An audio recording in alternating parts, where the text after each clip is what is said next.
be with you today. As Linda mentioned, my name is Curry Mayer, and my day job is emergency manager for the City of Bellevue. My purpose in speaking with you today, though, is to set the stage so that we can have a really honest conversation about how bad things will be when one of the many disasters that we face in this region happens. So I wrote that the title is Securing the Medical Supply Chain, but it really is about any of the supply chains. And we're specifically going to focus on hazards and threats in Washington State, not in the larger picture, even though those could affect us as well. I thought I'd narrow it just a little bit. So while I am an emergency manager, I am more importantly a disruptor.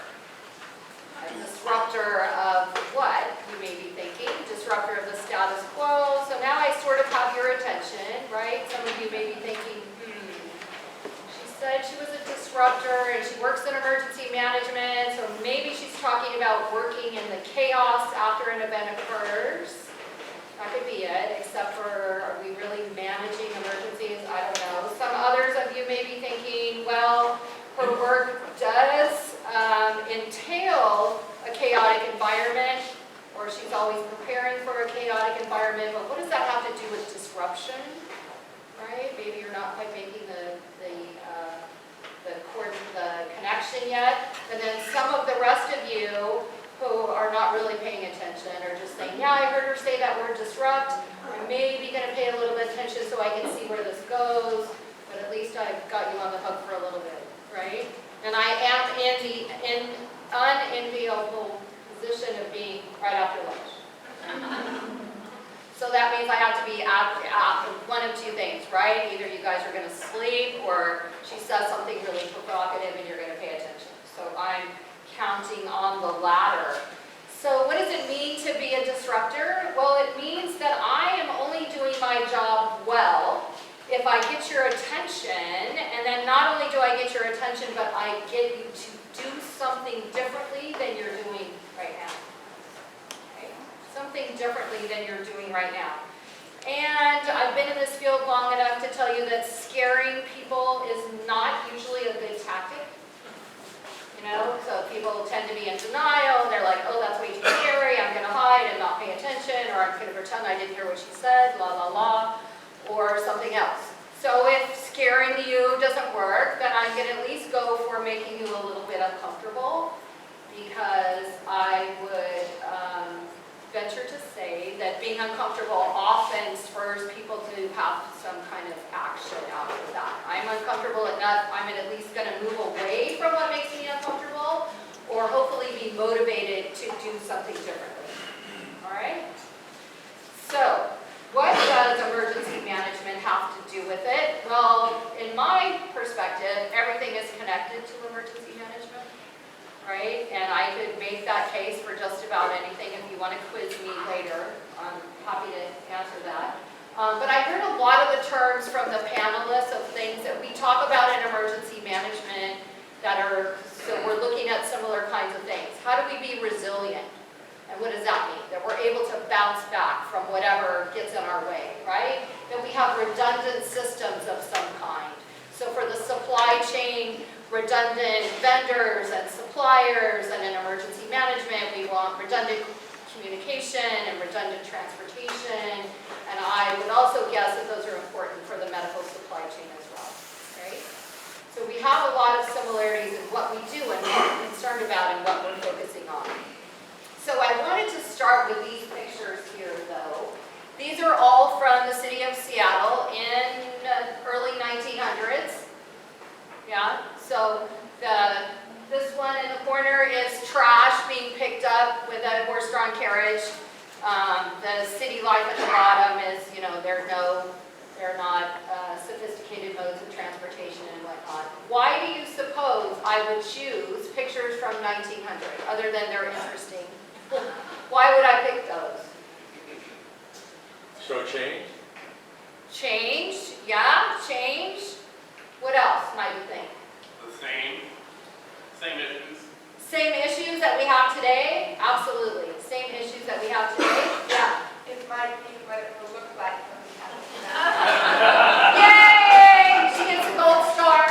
Not that these weren't good answers, but yes, this is what it'll be like. We won't have as many horses, sorry guys. But transportation is going to be really hard, maybe for a long time. There won't be internet. We won't be able to talk on our cell phones. There won't be running water. We could not have electricity for a month. Fuel shortages. And then when people start to figure out that this is going to go on for a little while, they'll help their neighbors for a couple of days, maybe a week, and then what? Then they're going to think, oh no, we're going to be here for a while and I'm going to keep all my stuff and I'm not going to share. Hoarding. Yes, hoarding. So civil unrest is going to be a major, complicated thing that we're going to have to deal with. So think living in 1900. So really today, in addition to talking about some of those things that we really need to pay attention to with the hazards most likely to occur here, that disruption piece, what does that mean? I don't want you to just go, oh, this is terrible, I'm not going to think about it. Because there are, in fact, things that we can do. And it's really, the main message is about this cross-sector engagement and whether we're talking about those different suppliers or vendors or manufacturers that you have to rely on, or who are your other partners. I heard somebody talking earlier about engaging with their local emergency manager. All those pieces, that cross kind of pollination and working across disciplines is super important. All right. So earthquakes, tsunami, and power outage, oh my.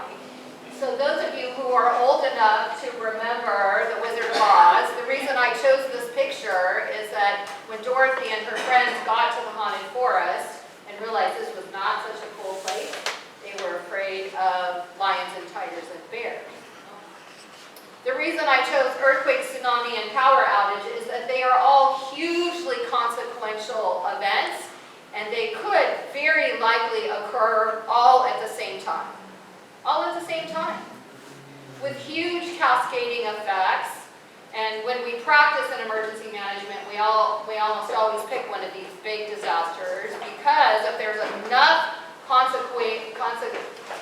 cascading impacts, then we get to practice all the terrible things that might happen. So any one of these disasters on its own will have huge cascading impacts, and I'm going to talk about what those are. But think of them if they were happening all at one time, which is likely. We just had a discussion recently with King County and Washington Emergency Management about how all the earthquakes along the Cascadia Fault, which would include a tsunami. So that probably sounds like that should have been logical. Why didn't you think of that before? And I think partly I wasn't focused on that because we've done a lot of planning around, well, supplies are going to come to us from the water, right? No. Maybe 2 weeks later, but not initially. And there's going to be this huge impact from the tsunami itself, so that all those things along the coast that were damaged by the earthquake itself, now we're dealing with the impacts of the tsunami.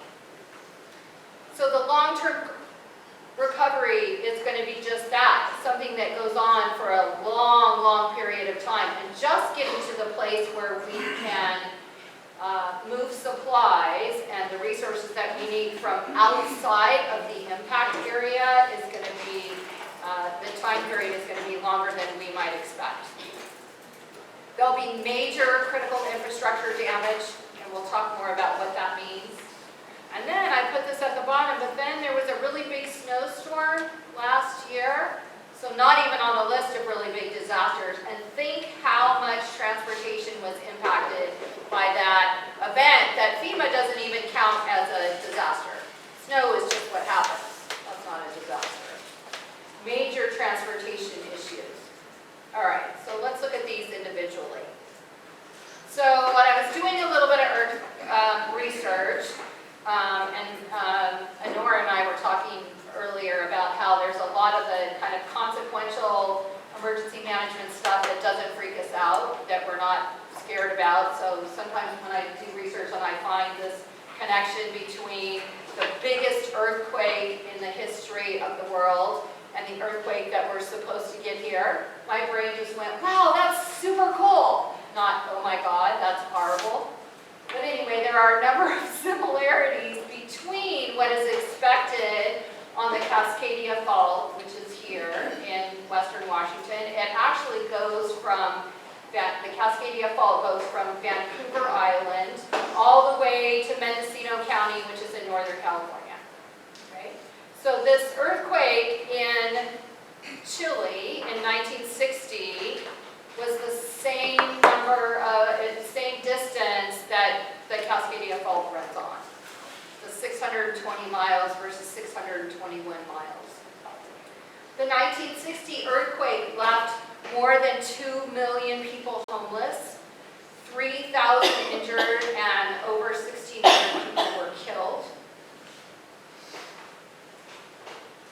Then also, if you look at the damage that was done, adjusted for inflation, it was $2 billion in damages. And I would also urge you to think about, when you think of all the people that were injured and left homeless, that this is in addition to people who already are in our healthcare system or need some kind of help prior to the event occurring.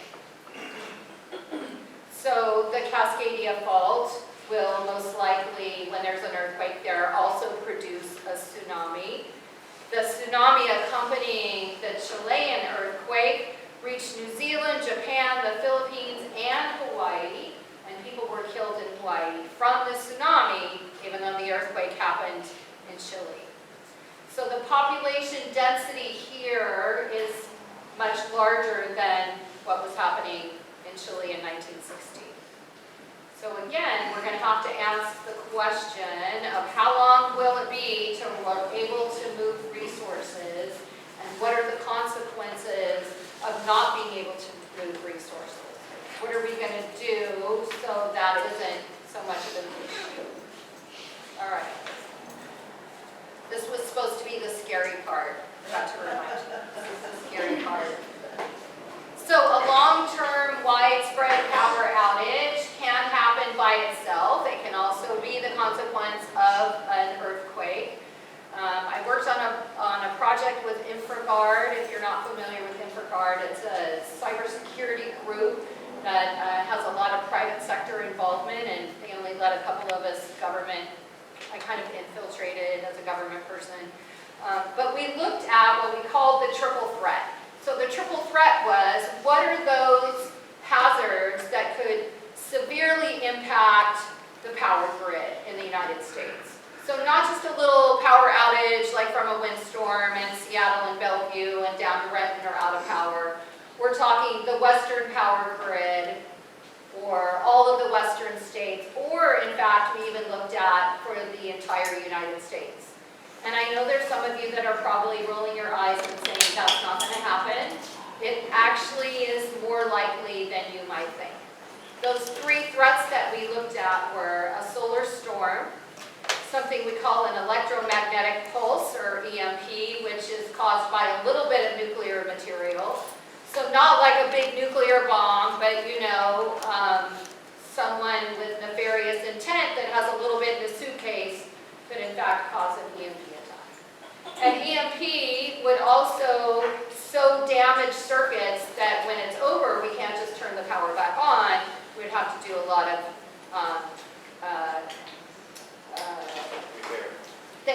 repair.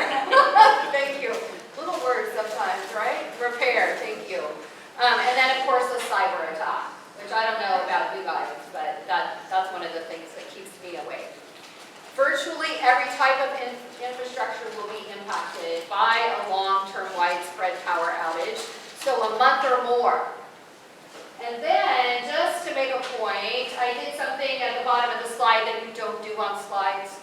I've done a lot of teaching in my career, and this is a bad tactic to have little tiny writing and all these words. But I did that on purpose because I'm going to read them to you, and I want you to know how much of infrastructure is impacted by a widespread long-term power outage. And just think in your head if any of these have to do with the supply chain. So water supply and wastewater treatment, telecommunications and the internet, food production and delivery, fuel extraction, refining and distribution, financial systems, transportation and traffic controls, both land and air, the government, including fire, police, emergency medical services and public works, hospitals and healthcare, and then of course our supply chains. Are we scared yet? Yeah. How about maybe just a little bit uncomfortable? That would be, a little bit uncomfortable would be all right too. You want to raise the hands? Yeah.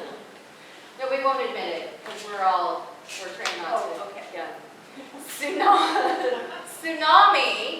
Tsunami, our friend the tsunami. In 2004, one of the deadliest tsunamis in recorded history was attached to an earthquake off the coast of Indonesia.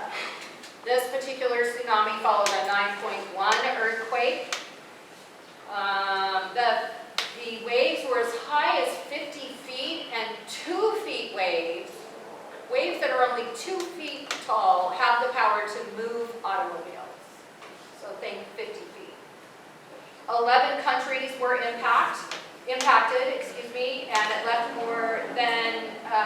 millions homeless, 275,000 deaths, and people from Thailand to East Africa were affected in addition to Indonesia.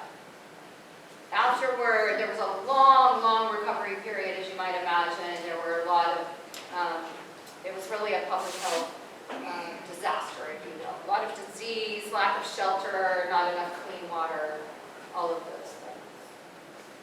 Okay. Pre- and post-earthquake buildings, what do they look like?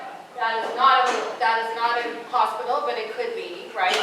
Similar type of building. So this is Christchurch earthquake in 2011. It was only a 6.3, so not that 9.5 that we believe is what may happen here in the Pacific Northwest. We could only have a 6.5, and then it would only look like that.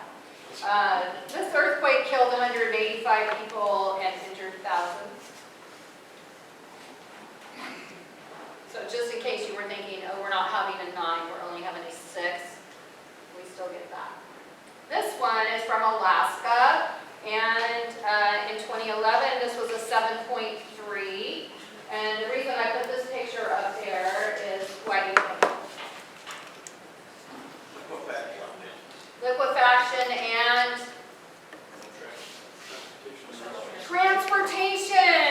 transportation. Yeah, transportation. It's not going to be happening for a while. Well, many of us in this room were in a workshop recently with King County where we were talking with the state emergency management, and we were talking about that critical transportation and how are we all going to connect.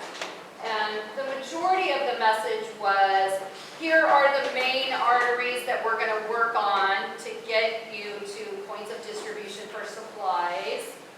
Here they are. It may take us 2 weeks to make these free, and then you people, local government, you get to figure out how to connect to those. You get to figure out how to connect to those. All right, so roadways may not be fixed for 2 weeks, the main roads, and then what's happening with the little ones in between. The 1964 Great Alaskan Earthquake was the greatest earthquake, or the biggest earthquake in recorded history in the United States, just behind the Chilean earthquake. It was in 9.2. It lasted for 4.5 minutes, which is a long time for shaking. First thing I did when I came in this room and sat down next to Chris, and I said, you know what, if there's an earthquake, there are all kinds of things, yeah, we're going to be under the dust.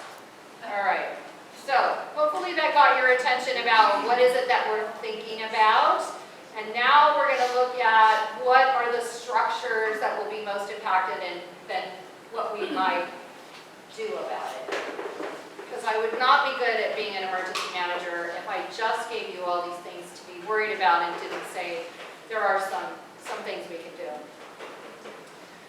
So what's at stake? You've heard a little bit about critical infrastructure today from a number of the panelists, and I just wanted to remind everyone that these are the critical infrastructure sectors that the federal government has designated. So what does that mean? What is critical infrastructure? If I were to ask you that question, what would you tell me?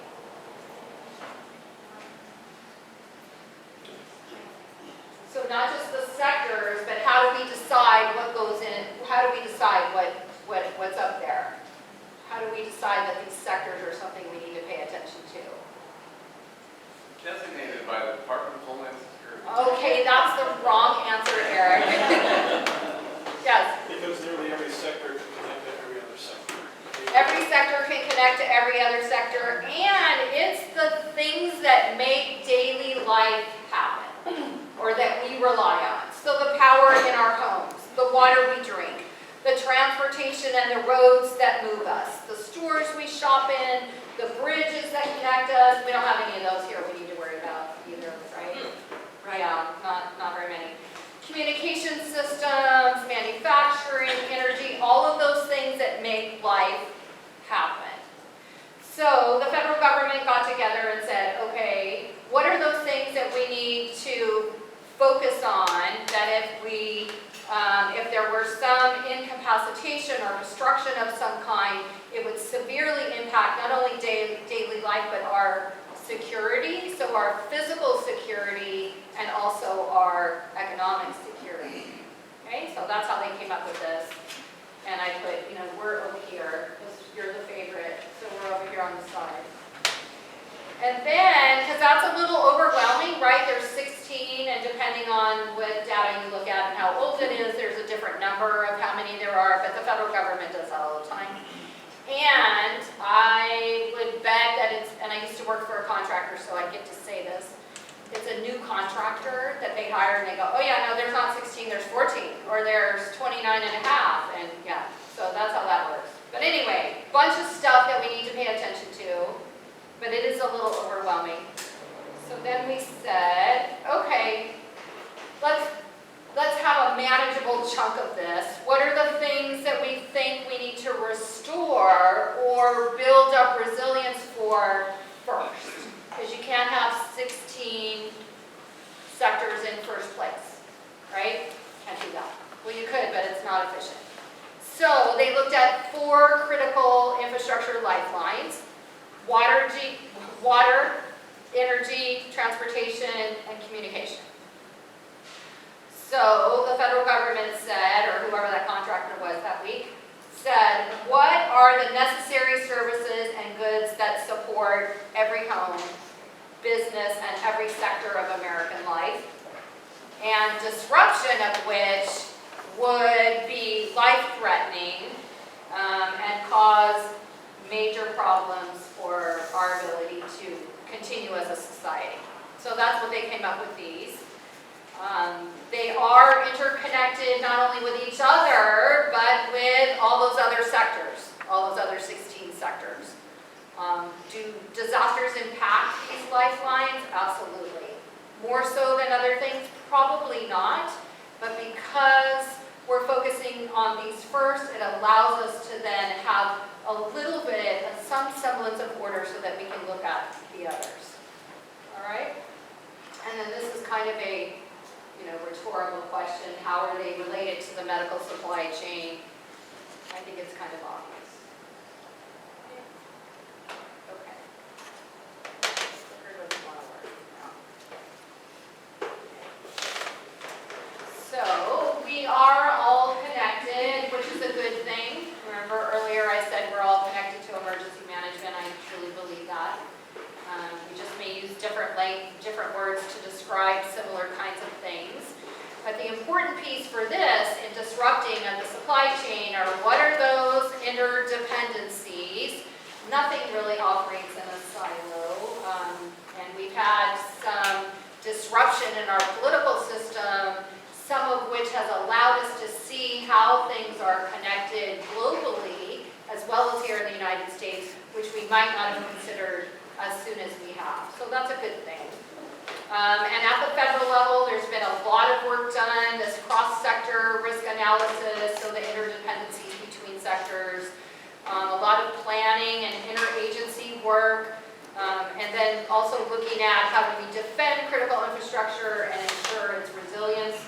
And resilience, I will remind you, is just that fancy word, because we need a new word every so often. That's a contractor thing too. Just means the ability to bounce back for something that impacts our ability to do what we know we need to do, right? So there's a National Infrastructure Protection Plan, a cyber strategy, and then they looked at priorities for both security and resilience. So those are all good things. But you may in fact be thinking, okay, that's great, Curry, that the feds are doing that, but how does that affect me? What does that have to do with me? Well, what it has to do with you are what are some things we can do here? What at our level, regardless of what your level is, in local government, as a local manufacturer or distributor, what can we do? So one of the things is supply chain mapping, which may sound like it's kind of common sense, except I'm not sure that we have spent a lot of time really looking at how we do that. So modern supply chain mapping is this process of engaging across companies and suppliers, regardless of where they reside, and documenting the exact source of materials, processes, and how shipments happen and bring goods to the consumer.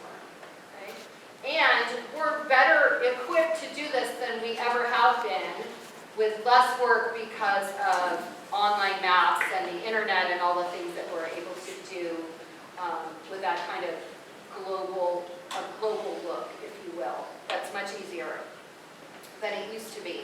It also enables some transparency and will provide insights into what are the vulnerabilities and potential risks all along those lines, and what things can we do to build that resilience.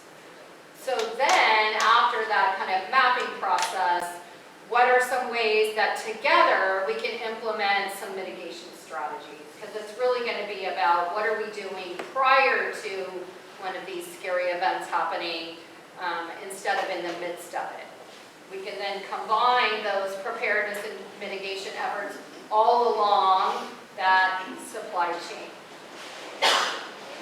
And the supply chain can be complex or simple, a simple flat supply chain diagram, or something way more complicated that involves